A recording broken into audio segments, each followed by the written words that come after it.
Roads? It's the Ernest Hancock Show. Where we're going, there aren't any roads.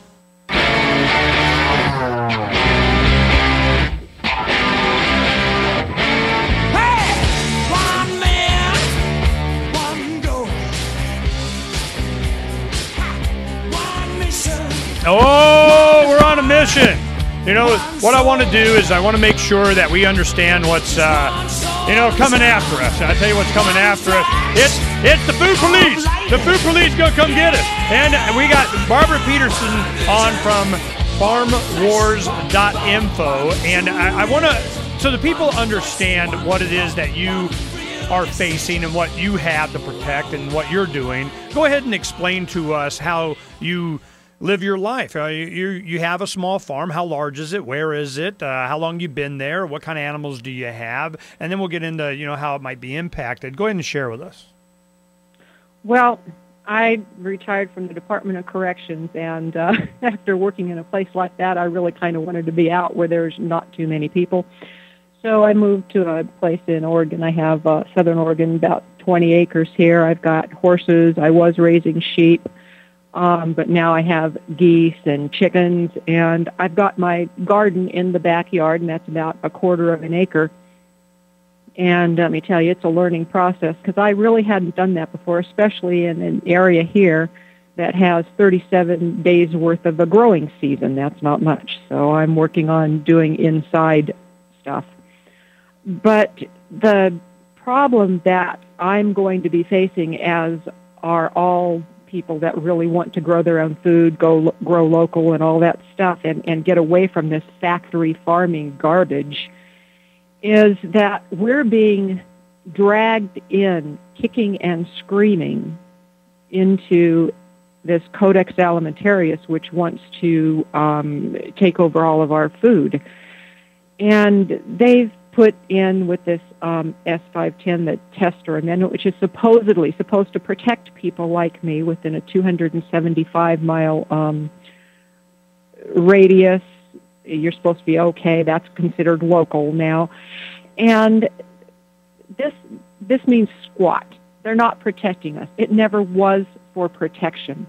All I want to do is learn how to grow my stuff, trade with my neighbors and stuff like that, but that could become definitely illegal. Look what they're doing after the raw milk producers. Look what they're doing to the Amish.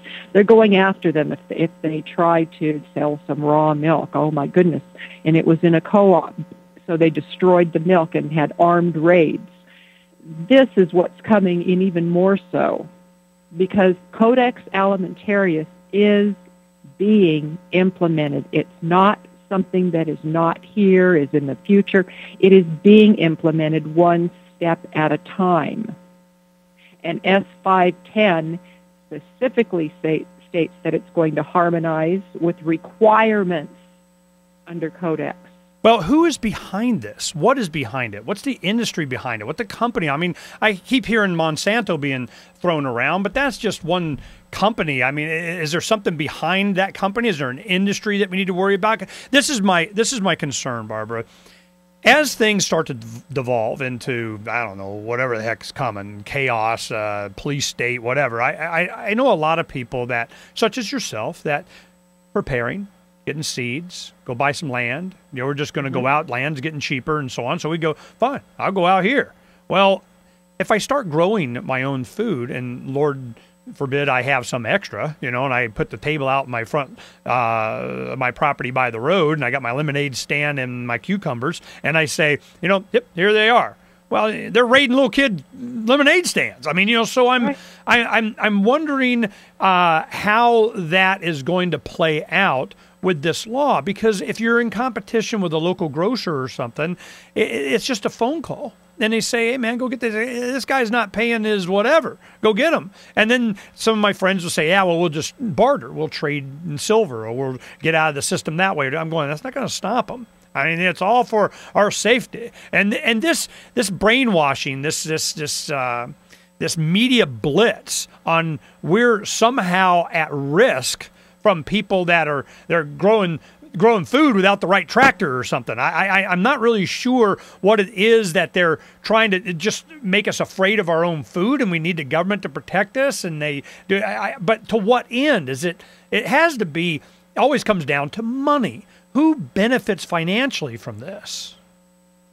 Yeah, the total control.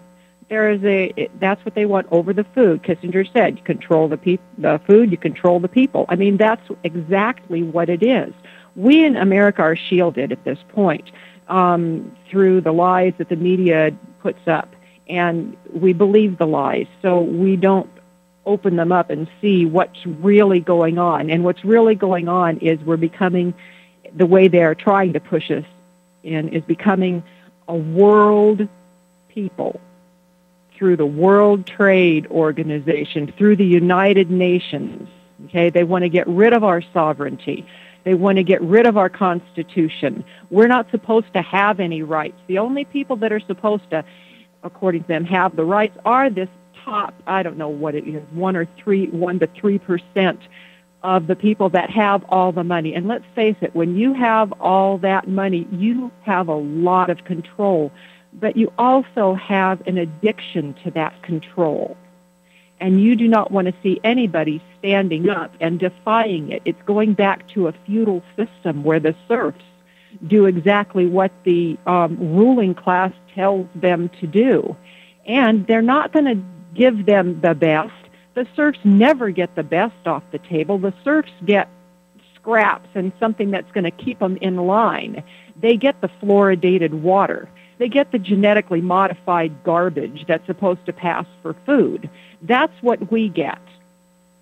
And that's exactly where they want us, because they don't need us intelligent. They don't need us healthy. The dumber we are, the more willing we are to go along with the program. That's what they want. And the more sickly we are, the more money they can make off of pharma. It boils down to control and money. And by pulling us into this United Nations and the Codex Alimentarius, now we're going to have, if you think that we have red tape and bureaucracy now, wait till you amp that up until we finally get into full compliance with this garbage. I mean, we're talking bureaucracy that we can't, there will be no accountability.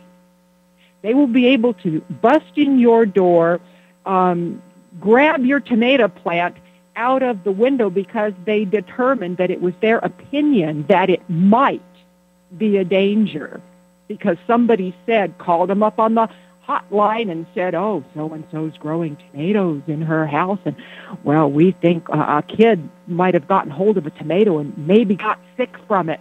Okay, go there, get that tomato plant, lock that place up, destroy that person's life.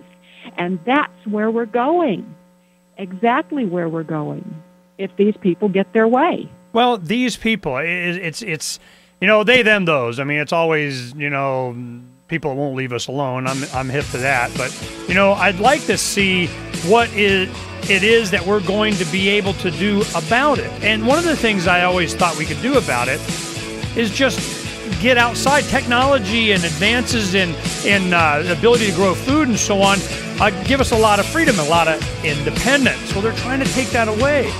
And it just shows how evil they are. Talk about more with Barbara Peterson from Farmwars.info in just a little bit.